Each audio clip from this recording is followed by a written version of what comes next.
پہلے تو شفقت محمود میں آپ کا شکریہ ادا کرتا ہوں کہ آپ نے پہلے تو یہ فنکشن کی اور یہ بڑا امپورٹنٹ کہ ہال آف فیم اپنے اسکالرز کو ہال آف فیم کے اندر اکنالج کیا، اور میں سمجھتا ہوں کہ یہ ایک جو میں اپنا نیا پاکستان سوچتا ہوں نا، تو اس میں یہ بہت بڑا قدم ہے اس ڈائریکشن کی طرف۔ اپنے سارے رائٹرز اور اسکالرز کو میں اپنے جو مسلمانوں کا جب سنہری دور شروع ہوا تو آپ سب کو یہ پتہ ہونا چاہیے کہ اسکالرز کی بہت بڑی جگہ تھی، عالم کا بہت بڑا رتبہ تھا۔ آپ اگر کوئی بھی اکاؤنٹ پڑھیں البرونی، ابن بطوطہ، تو وہ جب ابن بطوطہ موروکو سے جب نکلا تو وہ جدھر بھی جاتا تھا، جب پتہ چلتا تھا کہ ایک اسکالر آ گیا، عالم آ گیا، دروازے کھل جاتے تھے، ان کو بڑی خاطر ہوتی تھی، ان کو گھروں میں رہتے تھے، بڑے بڑے ان کے وظیفے لگ جاتے تھے۔ تو جب ایک سویلائزیشن اوپر جا رہا ہوتا ہے تو اس کے رول ماڈلز پر اسکالرز بن جاتے ہیں، کیونکہ اسکالرز ڈائریکشن دیتے ہیں ایک قوم کے اس کا قبلہ درست کرتے ہیں۔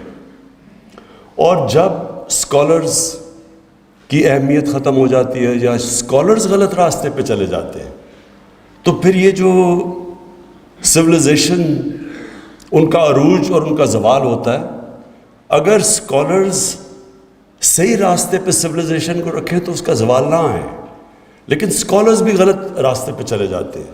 ہم نے اپنی آنکھوں سے مغربی سویلائزیشن کو، میری اب اتنی عمر ہے، میں نے دیکھا اندر سے، قریب سے، اور ہم نے دیکھا کہ وہ جب وہ اوپر جا رہے تھے تو ان کی کیا خاصیت تھی، میں انگلینڈ کی بات کر رہا ہوں، اور جب ان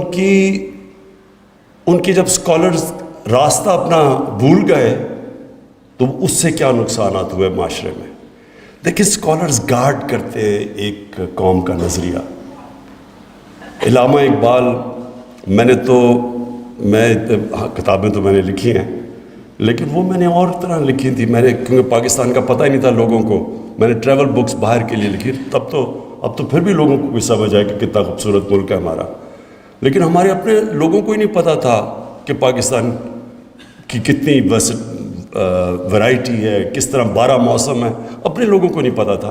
تو وہ کتاب تو خیر ٹریول بکس میں نے لکھی، باقی کرکٹ کی تھی، لیکن جو علامہ اقبال کا امپیکٹ پڑا مسلمانوں پہ اور پڑھتا گیا، میں پاکستان کی نہیں بات کر رہا یا جب تب ہندوستان میں مسلمانوں کی میں بات کر رہا، ساری دنیا میں مسلمانوں کے اوپر ایک میں پڑھ رہا تھا کہ ایک الجیرین فریڈم فائٹر تھا، اس کا نام تھا بومدین، وہ کہتا میں ایک اقبال کے شعر سے مسلمان ہوا، وہ ایتھیسٹ تھا۔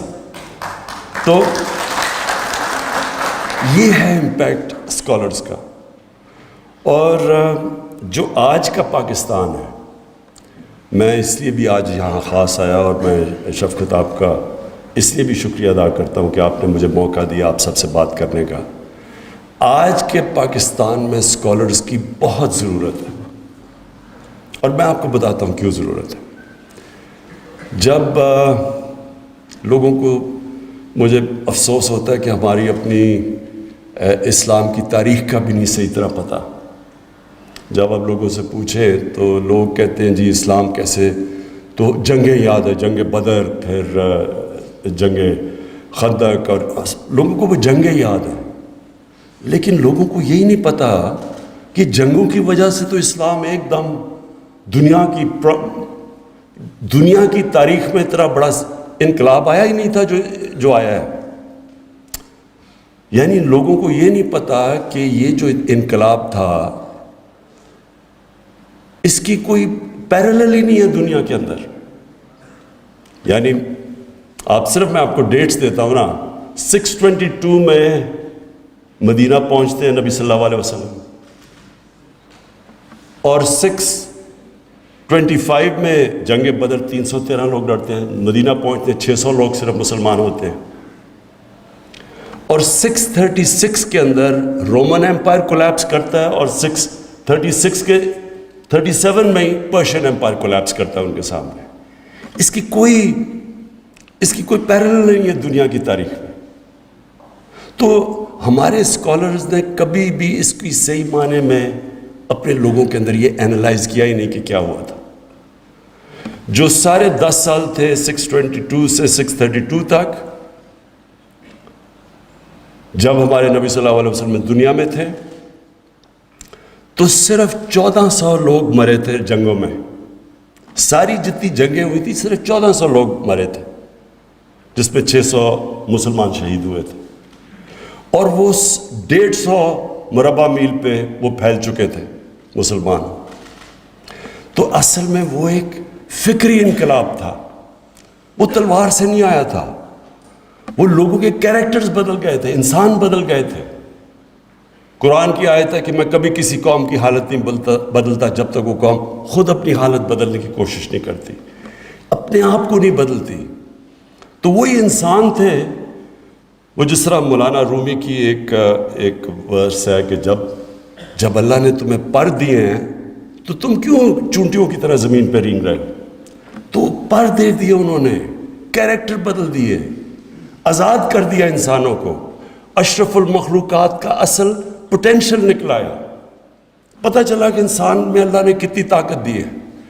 کہ جب فرشتوں کو کہا تھا اس کے سامنے جھکو، تو جب شیطان نے کہا کہ میں نہیں جھکتا، تو اللہ نے کہا تمہیں بھی نہیں پتا کہ میں نے اس کو کیا کیا طاقت دی ہے. علم طاقت علم سے آتی ہے.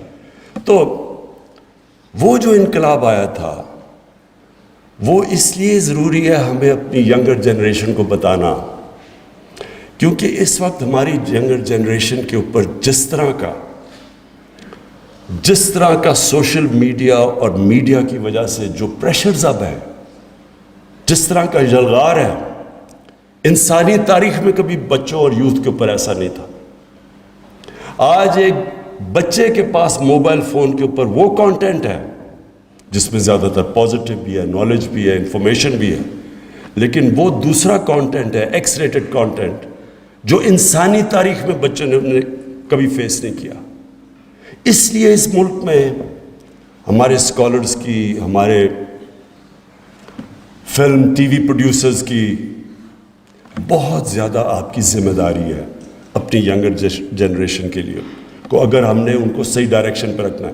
دیکھیں، آپ میڈیا کو تو بند نہیں کر سکتے، سوشل میڈیا ریالٹی ہے، کچھ بھی نہیں آپ کر سکتے. آپ کئی دفعہ مجھے آتا ہے کہ جی یوٹیوب کے اوپر یا کسی کے اوپر یا ٹک ٹاک کے اوپر یہ کانٹینٹ آیا، میں ان کو پی ٹی اے کو ٹیلی فون کرتا ہوں، وہ بلاک کر دیتے ہیں سائٹ، اگلے دن کوئی اور نکلاتی ہے. یہ بہت ایک دنیا اس سے ابھی کوپ کر رہی ہے. جو سوشل میڈیا ایک نئی چیز آئی ہے، اور یہ ہمیں پتہ ہی نہیں کتنی تیزی سے آگے بڑھ رہی ہے. تو ہم روک تو وہ سکتے نہیں ہیں، لیکن ہم اپنے بچوں کو ان کی تربیت کر سکتے ہیں، ان کو ہم ہتھیار دے سکتے ہیں کہ یہ جو جس طرح کا اب ان کو کانٹینٹ اویلیبل ہے، اس سے کیسے انہوں نے ڈیل کرنا ہے. تو مجھے پتا ہے کہ ماں باپ ان کے اوپر کس طرح کے دفعہ پریشان ہوتے ہیں، جو جس طرح بچے اپنے موبائل فون کی طرف سے جو ان کو چیزیں اب ایکسیس ہیں.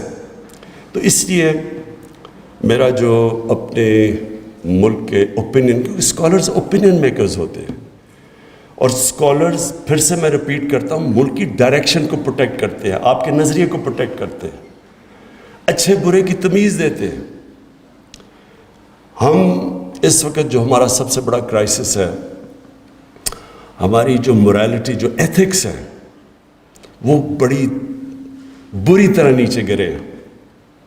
جو کرپشن ہے نا، میں نے سارے مجھے کہتے جی آپ کیوں یہ ان کے پیچھے کرپشن پڑے رہتے ہیں، دو بڑی خاندانوں کے پیچھے.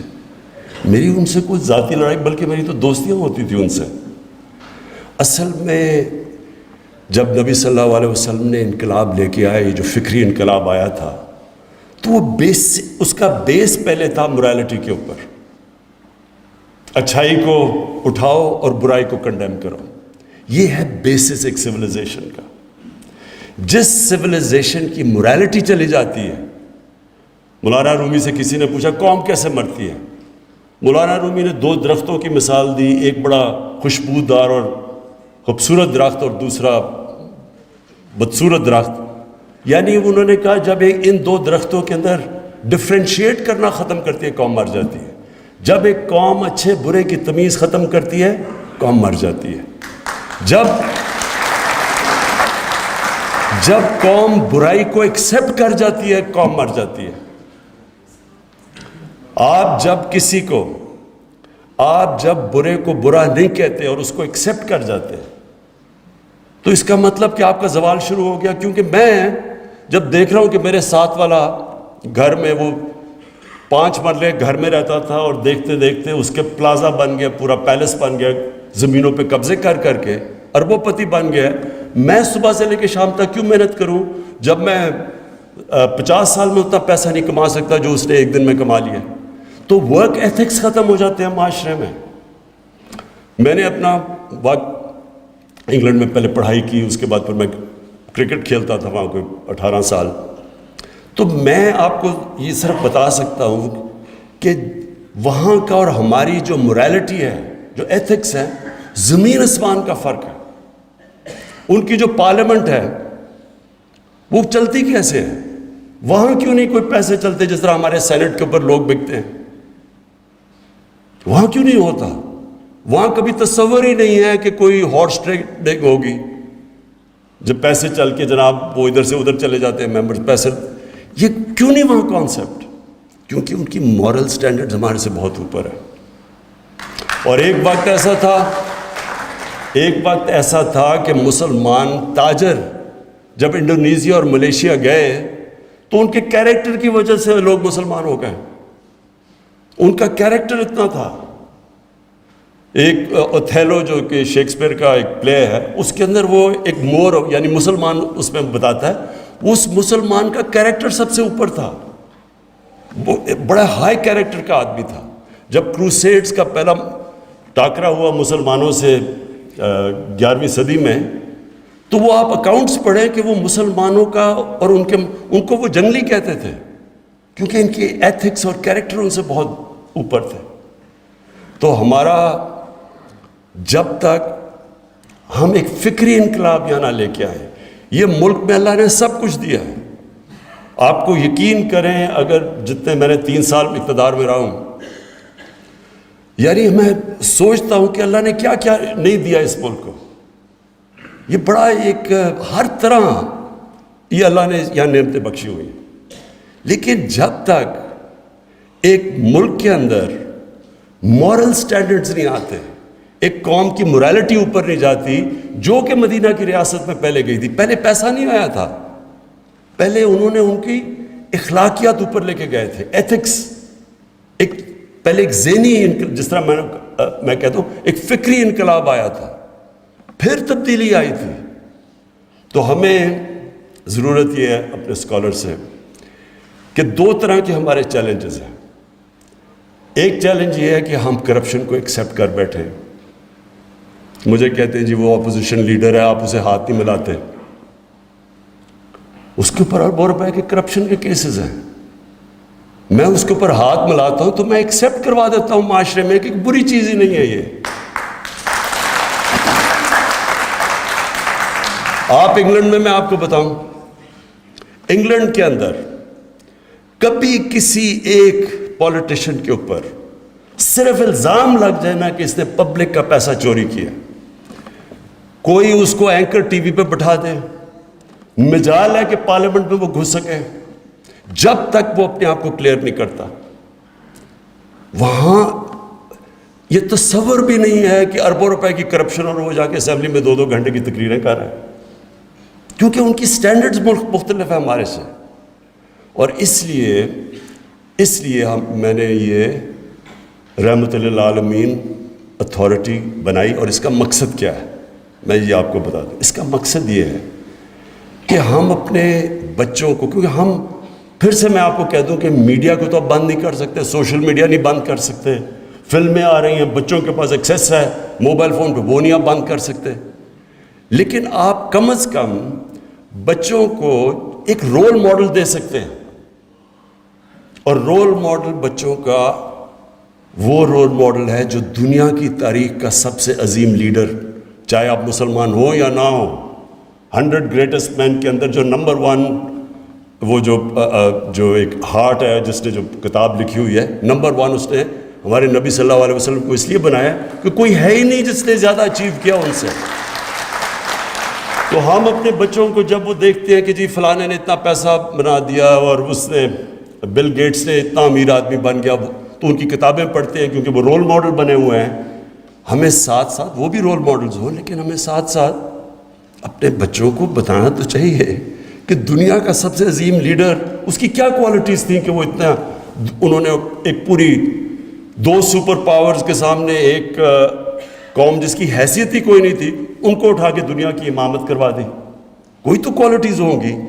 تو ہمارا کام، ہمارا جو معاشرے کا اس وقت، اگر ہم نے اس کے ایتھکس اٹھانے ہیں تو ہمیں ان کی سیرت کے اوپر سوچ کے، پروگرامز کر کے، ٹی وی کے اوپر ایک آلٹرنیٹ میسج دینی ہے اپنے بچوں کو۔ جاپان کے اندر پہلے 7 کلاسز کے اندر وہ بچوں کو شنٹوازم، جو ان کا دین ہے، اس کے ایتھکس پہلے سکھاتے ہیں، میتھس اور اس کے علاوہ ایتھکس سکھاتے ہیں بچوں کو، اچھے برے کی تمیز سکھاتے ہیں۔ قانون علیحدہ ہیں لیکن جو ایتھکس ہے، اور آپ جاپان میں چلے جائیں آپ حیران ہو جائیں گے۔ مجھے تو پتہ ہی نہیں تھا کہ، مجھے تو وہاں جا کے پتہ چلا کہ یہ وہ کیوں وہ اتنے، ہمارا ایک کھلاڑی تھا، اس کا بٹوا گر گیا ٹیکسی میں، وہ ٹیکسی ڈرائیور نے آ کے ہوٹل کی ریسیپشن میں وہ بٹوا واپس دے دیا۔ اور وہاں جو ہمارے پاکستانی رہتے تھے، جتنے وہ پاکستانی مجھے ملے، انہوں نے جاپانی عورتوں سے شادی کی ہوئی تھی۔ اس ساروں نے مجھے ایک چیز کی کہ جب وہ جاپانی عورت مسلمان ہوئی، وہ ان سے بہتر مسلمان ہو گئی۔ وہ ان کو بتاتی تھی کہ یہ تم غلط کر رہے ہو، یہ اسلام کے خلاف ہے، کیونکہ ان کی ایتھکس، ان کی جو مورالٹی کے لیولز ہیں وہ بہت اوپر ہے۔ تو میں آپ کو صرف اور زیادہ بات نہیں کرنا چاہتا، صرف آپ کو یہ کہنا چاہتا ہوں کہ اس وقت ہماری گورنمنٹ پوری طرح آنر کرے گی اور لیول ریز کرے گی، جو کہ ہمارے اسلامی معاشرے میں ہمیشہ استاد کا بڑا لیول تھا، اسکالرز کا، عالم کا بڑا لیول تھا۔ ہم انشاءاللہ آپ کو پوری طرح بیک کریں گے، لیکن آپ نے اپنی ذمہ داری پوری لینی ہے کہ اس معاشرے کے لیے ہمیں ایک فکری انقلاب چاہیے، ایتھکس چاہیے، اچھے برے کی تمیز چاہیے۔ اور دوسری طرف یہ جو سب سے خوفناک چیز ہو رہی ہے، جب سے میں پرائم منسٹر بنا، تو جب میں نے آئی جی کو بلائے سارے صوبوں کے، تو چیک کیا کہ کون سی کرائمز بڑھ رہی ہیں۔ سب سے زیادہ پاکستان میں سیکس کرائم بڑھ رہی ہے۔ یہ ہمارے لیے بڑی شرمناک چیز ہے، اور یہ میں پھر سے کہہ رہا ہوں کہ یہ موبائل فون کا جو چیلنج آیا ہے، اس کی اچھائیاں ایک طرف، جو دوسری طرف آ رہا ہے اس سے بہت بڑا چینج آ رہا ہے ہمارے معاشرے میں۔ یہ ہمارا بہت بڑا چیلنج ہے۔ بچوں کے ساتھ زیادتیاں، ہم 3 سال پہلے ایک زینب کیس ہوا تھا تو سارا معاشرہ ہمارا کھڑا ہو گیا۔ اب آپ اخبار میں پڑھیں تو 3-4 دفعہ بچوں کو سے زیادتیاں ہو رہی ہیں، عورت کو ریپ کیا جا رہا ہے، اور کوئی ریئیکشن ہی نہیں آ رہا کیونکہ اتنی زیادہ ہو گیا۔ میں 3 سال پہلے سے لگا ہوا تھا کہ یہ بہت بڑا ایک چیلنج ہے ہمارے معاشرے کے لیے۔ تو ہمارے لیے دونوں طرف جو میڈیا ہے، جو فلمز ہیں، جو سیریلز ہیں، آپ دیکھیں اگر ہم اپنا فلمز دیکھیں تو زیادہ تر ہالی ووڈ سے بالی ووڈ جاتا ہے اور بالی ووڈ سے پاکستان آ جاتا ہے مٹیریل، تھرڈ ہینڈ مٹیریل آتا ہے۔ وہ جو کلچر آ رہا ہے ہم ریئلائز ہی نہیں کرتے کہ اس کے کیا کیا ریپرکشنز ہیں معاشرے میں۔ کبھی کسی نے اینالائز نہیں کیا کہ ہندوستان میں، کیونکہ میں ہندوستان تو کرکٹ کی وجہ سے بہت جاتا تھا، تو جو ہندوستان کی فلمیں 40 سال میں بدلی ہیں، پہلے کیا ہوتی تھیں اب کیا ہیں، اس کا امپیکٹ دیکھ لیں کہ ہندوستان کے فیملی سسٹم میں کیا ہے، ڈیورس ریٹ کتنی بڑی ہے، دلی کو ریپ کیپٹل کہا جاتا ہے، اور وہی ہم پھر کلچر لیتے ہیں تو اس کے یہاں ایفیکٹس آئیں گے۔ اور یہ اسکالرز کا کام ہے، گائیڈ کریں معاشرے کو، آلٹرنیٹ لائف سٹائل بتائیں کہ یہ جو اسکالرز کا کیا کام ہوتا ہے، اینالائز کریں، معاشرے کا ڈائریکشن ٹھیک کریں۔ ان کی طاقت کیا ہے مغرب کی، میں جانتا ہوں ان کی طاقت کیا ہے، ان کی طاقت وہ ہے جو مدینہ کے ریاست میں نبی صلی اللہ علیہ وسلم نے ایجوکیشن کے اوپر زور دیا، تعلیم پہ، جو انہوں نے رول آف لا سیٹ کیا، اور جو انہوں نے ایک انسانیت کا نظام، ویلفیئر اسٹیٹ بنائی دنیا کی تاریخ میں پہلی دفعہ، وہ آج وہاں آپ کو ملتی ہے۔ رول آف لا بھی وہاں ملتا ہے، اسکینڈینیویا سے بہتر ویلفیئر سسٹم ہی دنیا میں آپ کو کہیں نہیں ملتا۔ یہودی آج دنیا کو ڈومینیٹ کرتے ہیں کیونکہ وہ تعلیم کے اوپر جو ان کا حکم تھا کہ جب سے پیدا ہو اور جب تک قبر میں جاؤ علم سیکھو، وہ یہودیوں کو دیکھ لیں جتنی وہ محنت کرتے ہیں، اور جو ہر یونیورسٹی کے پروفیسرز، نوبل پرائز ونر، وہ اوپر ہے، جو محنت کرے گا اوپر جائے گا، کیونکہ وہ تو رحمت العالمین تھے، سب انسانوں کے لیے تھے وہ۔ تو جو انسان ان کی حکم پہ اور سنت پہ چلے گا وہ اوپر چلا جائے گا، جو انسان، کیونکہ وہ رحمت العالمین تھے۔ لیکن جو وہاں تباہی مچی ہے، ان کے فیملی سسٹم جو ڈسٹروائے ہو رہا ہے، جو ان کے لائف سٹائل کی وجہ سے ہمارے سامنے ہو رہا ہے، ہمارے سامنے ہوا ہے۔ میں بار بار مثال دیتا ہوں، 1970 میں 14 میں ایک ڈیورس ہوتی تھی انگلینڈ میں، آج 70-80% ڈیورس ہے، کیونکہ وہ جو لائف سٹائل ہے وہ اس کا امپیکٹ پڑنا ہے۔ تو ہمارے لیے ضروری ہے، اسکالرس کے لیے، کہ اپنے معاشرے کو گائیڈ کریں آپ۔ میں آخر پہ پھر سے آپ کو کہتا ہوں کہ یہ گورنمنٹ پورا بیک کرے گی اپنے اسکالرز اور رائٹرز کو، اور آپ سے میں یہ امید رکھتا ہوں کہ آپ ہمارے معاشرے کو گائیڈ کریں گے، اور یوتھ کو خاص طور پہ۔ شکریہ۔